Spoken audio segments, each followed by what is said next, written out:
Hey guys, it's Melvin7 here, and today I'm bringing you week 1 of my Premier League score predictions for the 2015/16 Premier League season. So let's kick this off. First game, we've got Manchester United versus Spurs, who I have done a full preview for. It was uploaded earlier today, so I'm only going to briefly go through it. Spurs will be fatigued. They've had to do a lot of travelling in a short space of time. They played 2 games in the last week in the Audi Cup, so their players won't be fully fit, etc. So I think United will exploit that. Schneiderlin will bring control in the midfield. Darmian and Shaw have looked good on the fullback position, so I'm going to say it's going to finish 3-1 Manchester United. The next game, we've got newly promoted Bournemouth going up against Aston Villa. Now, Bournemouth have made some great signings, to be honest. They've signed, I think, Mings. They've signed Gradel. I can't even say it. And they've signed Distan, so decent signings there. Aston Villa have also lost, obviously, Benteke and Delph, but they've signed some great players in Ayew, Amavi, and Veretout. I'm terrible at pronouncing players' names, but I reckon this is going to be a close one. I think Bournemouth will surprise a lot of people, and I'm going to say this is going to finish 1-1. In the next game, we've got Everton versus another newly promoted side, Watford. Everton are going to look to have a good start to the season. There's no Europa League, etc., and I fully expect them to do well against Watford. I think Watford, as I've said before, will not get relegated this season because, again, they've made some good signings. But in this game, I'm going to say Everton are going to win 2-1. Next game, we've got Leicester going up against Sunderland.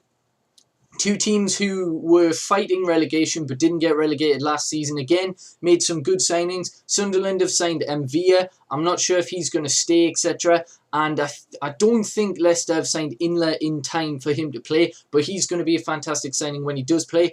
I think this is, again, going to be a very even match. I'm going to say another 1-1 draw, to be honest. Next, we've got Norwich, the last newly promoted team, going up against Crystal Palace, who had a very good second half of the season when Pardew came in.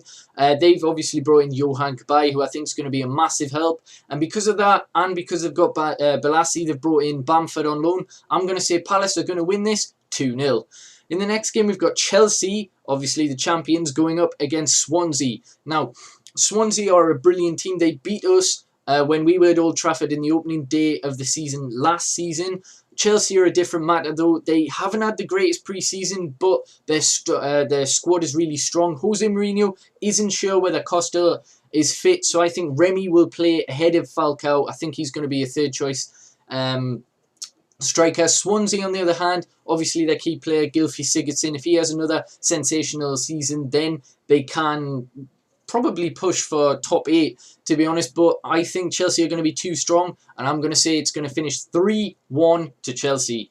In the next game, we've got Arsenal against West Ham. Both have made, well, Arsenal have only made 1 signing, but it's a great signing in Petr Cech.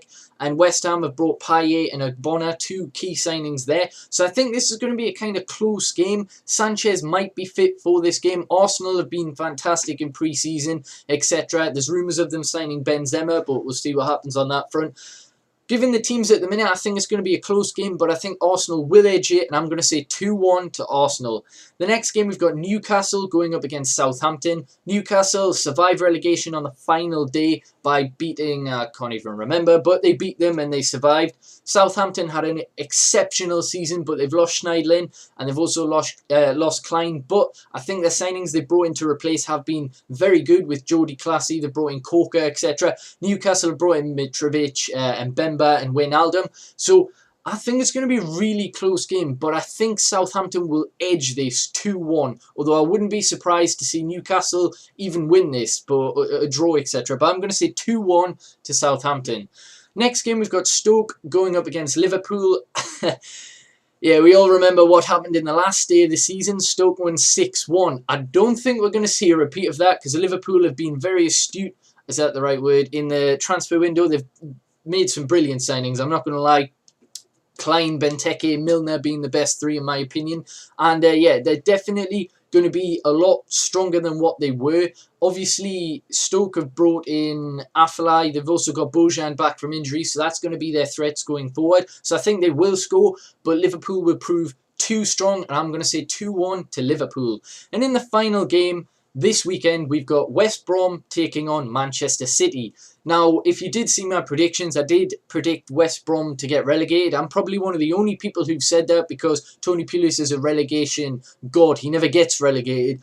Man City, on the other hand, have obviously brought in a lot of English talent. Roberts, Delph, who's injured, I think, and Sterling, who's had a brilliant pre-season for Manchester City. So I think City will win this, and I think it's going to be quite a comfortable victory, even though Pulis is very good defensively. I'm going to say 3-1 to Manchester City. Let me know what you think of my predictions. Do you agree with them? Do you disagree, etc.? And yeah, hopefully I can get a lot of points. I'm going to calculate the points week by week and I'll let you know what I got, etc. So hopefully I can beat last season's total, even though I think I only did like 20 odd weeks because I started it halfway through the season. But anyway, hopefully I've enjoyed. Let me know what you think, and yeah, peace.